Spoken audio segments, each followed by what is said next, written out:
Hey guys, Jonathan here with TechFist Lunch and Dinner with a quick recap of some of the cooler tech stories you may have missed for the week. First off, 83-year-old Evelyn Paswell walked into an Apple glass door, smashed and broke her nose, and is now suing Apple for $1 million. $75,000 of that is going towards medical bills. The remaining $925,000 is going towards negligence. Now I can see where she's coming from. I personally have walked into a glass window, but I don't necessarily know if it's worth $1 million. If you guys disagree or agree, tell me why or why not in the comments down below.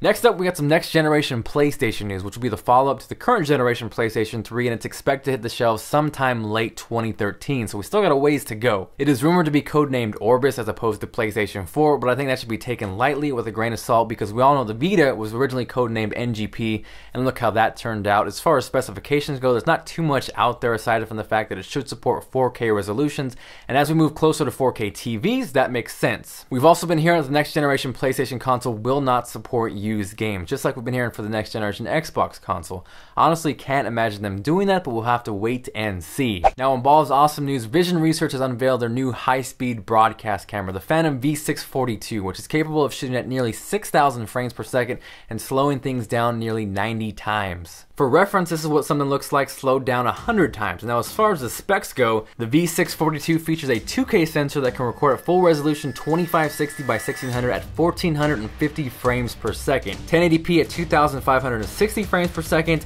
and 720p at 5850 frames per second. Now, this is geared mainly for high-end broadcasts in the sports and should retail somewhere in the ballpark of over $100,000. So you and I are never going to own this, but it is still awesome nonetheless. Now, with the release of the third generation iPad, that means we can expect an influx of every other tablet to hit the tech market later this year. Specifically, there's rumors of an 8.9-inch Amazon Kindle Fire HD with a resolution of 1920 by 1200. Now, for those of you guys who own a Kindle Fire or have played with one or maybe even returned one, you know by no means they're up to par with an iPad or a Transformer Prime, for example, but they're definitely not bad for the money. So hopefully with the next batch of Kindle Fires, if they bring the full HD screen, if they take their time, they work out some of the kinks in the bug with the OS, I think this will do very well in the tablet market. And in the last bit of tech news for the week, if you guys have seen Real Steel, we got some awesome people over in Japan bringing us one step closer to that. It's definitely not as impressive as Real Steel, but it is still badass nonetheless. It's a little funny watching these guys dance around.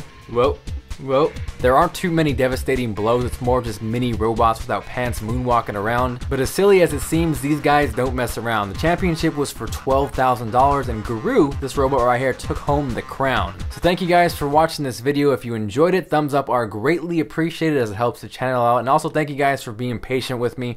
I know a lot of you guys have been asking where I've been, why haven't videos been consistent. It's actually been a huge mess going back to December. You guys may have seen the video I did about a month ago where I updated and said that I was diagnosed with sinusitis, and it turns out it was actually a problem with a root canal I had done in December. So it wasn't sinusitis.